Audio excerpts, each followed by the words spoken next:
Perkenalkan, nama saya Akbar Imam Mutakin, NIM saya 12580303152 dari Prodi Sosiologi. Pengertian ilmu politik. Kata politik berasal dari bahasa Yunani yaitu polis yang berarti negara atau kota. Dari kata tersebut muncullah istilah politekni yang berarti seni atau ilmu. Untuk mengatur negara secara umum, politik adalah proses mengatur dan menjalankan kekuasaan dalam suatu negara untuk mencapai tujuan bersama. Banyak ahli memberikan definisi berbeda tentang politik. Yang pertama, Aristoteles menyebutkan politik sebagai usaha warga negara untuk mencapai kebaikan bersama. Yang kedua ada Miriam Budiarjo menjelaskan bahwa ilmu politik mempelajari tentang kekuasaan, proses pengambilan keputusan, kebijakan umum, serta pembagian kekuasaan dalam masyarakat. Yang ketiga ada Harlow de Lasalle mendefinisikan politik sebagai who, get, what, when, and how, siapa yang mendapatkan apa, kapan, dan bagaimana. Yang keempat ada Max Weber menyatakan bahwa politik adalah usaha untuk mempengaruhi pembagian kekuasaan baik di dalam negara maupun di antar negara. Dari berbagai pengertian tersebut dapat disimpulkan bahwa politik tidak hanya membahas soal pemerintahan atau kekuasaan, tetapi juga bagaimana kekuasaan digunakan untuk mencapai kepentingan bersama, menjaga keadilan, dan mesejahterakan masyarakat. Ruang lingkup politik. Ruang lingkup politik sangat luas karena menyangkut berbagai aspek kehidupan masyarakat dan negara. Berikut beberapa ruang lingkup utama dalam ilmu politik.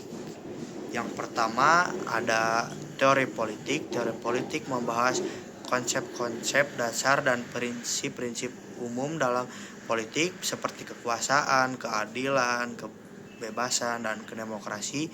Melalui teori politik kita dapat memahami bagaimana sistem pemerintahan dalam berjalan dan bagaimana hubungan antara rakyat dan penguasa dibentuk. Yang kedua, ada lembaga politik.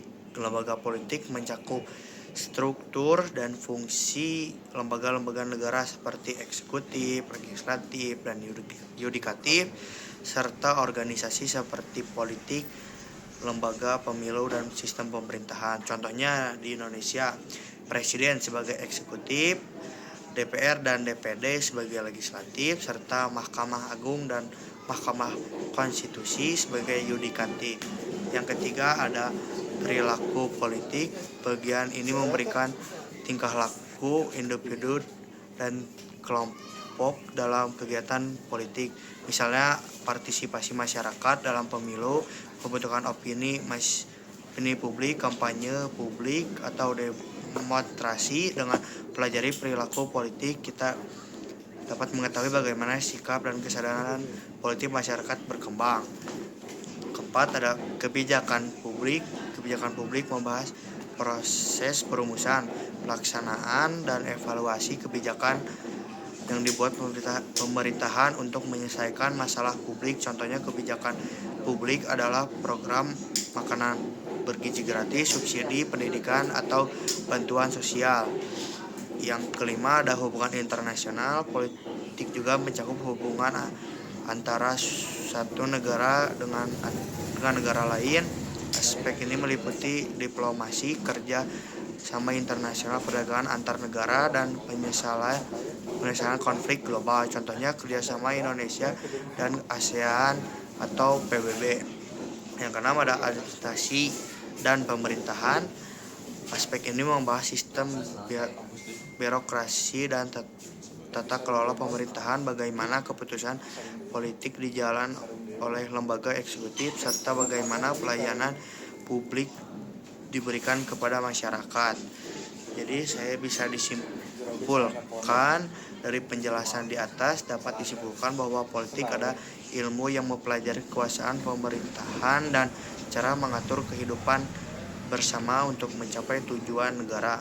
Ruang lingkup mencakup teori lembaga, perilaku politik, kebijakan publik, hubungan internasional, dan administrasi publik. Dengan mempelajari ilmu politik, kita hanya memahami cara kerja pemerintahan, tetapi juga belajar menjadi warga negara yang cerdas, kritis, dan bertanggung jawab dalam kehidupan berbangsa dan bernegara.